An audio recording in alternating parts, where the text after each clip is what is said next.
years before I was able to get another dog.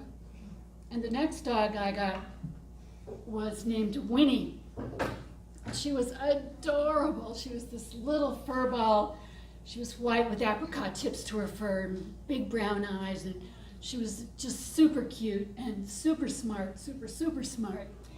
And very, very mischievous. She would get in all kinds of trouble and just do all kinds of naughty things. And I was convinced that she was doing it on purpose. I mean, it was just obvious to me. So, as you can do with your dogs, but not your children, I decided that it would be better if I gave her away to another family that maybe had more time to spend with her. So indeed, that's what I did. It was a family with 2 children, and the mom stayed home, et cetera, et cetera. And about a year after I gave Winnie away, there was an article in the paper about how this dog had won numerous obedience contests.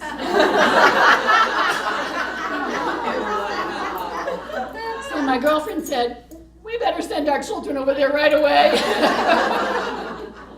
So I knew I had done the right thing by Winnie. It was definitely the right thing. The next dog I had was Taffy. She was from the shelter. She was a Beagle Shepherd mix. And what I remember about Taffy was her spending hours in the backyard with her nose to the ground and her tail wagging, just puttering around out there, just doing her Beagle thing. She would dig up bones that she buried like months before that were all gross and horrible, and she just thought that was the best thing ever. Taffy was a great dog too, and she was the best friend of my youngest son, well, my older son too. We all love dogs a whole lot. And when the father of my second child and I split up, the thing that made Zach cry was we had to give the dog away. It wasn't that we split up or anything, it was the dog.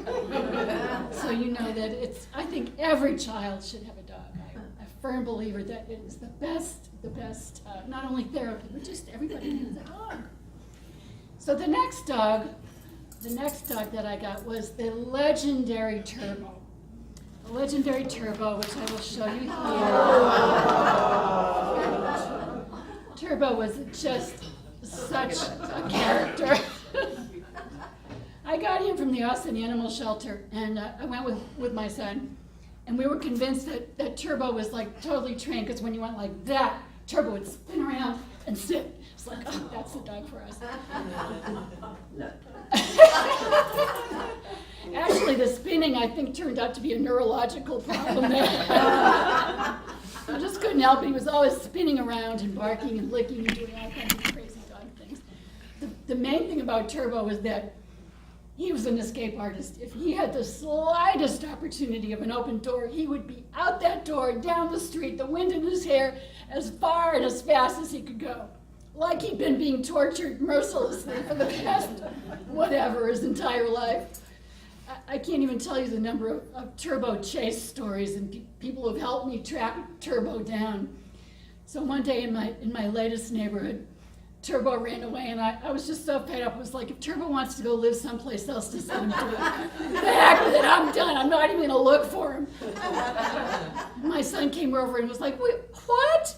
You have to make posters, and we have to put up signs about Turbo. I said, all right. So we did, and we were putting signs at the mailbox, and there was a sign that said, German Spitz found. And we called the number. First we looked up what a German Spitz was, and it was a dog that kind of looked like Turbo. And so it was Turbo, but for whatever reason we had to wait like a day to go pick him up. So I went to the house to pick up Turbo, and he's like barking at the door like it was his house. And come to find out, the little girl in the house renamed him Fluffy, and he spent the night in her bed. Turbo never knew a stranger. So let's see what else about Turbo. So at a certain point,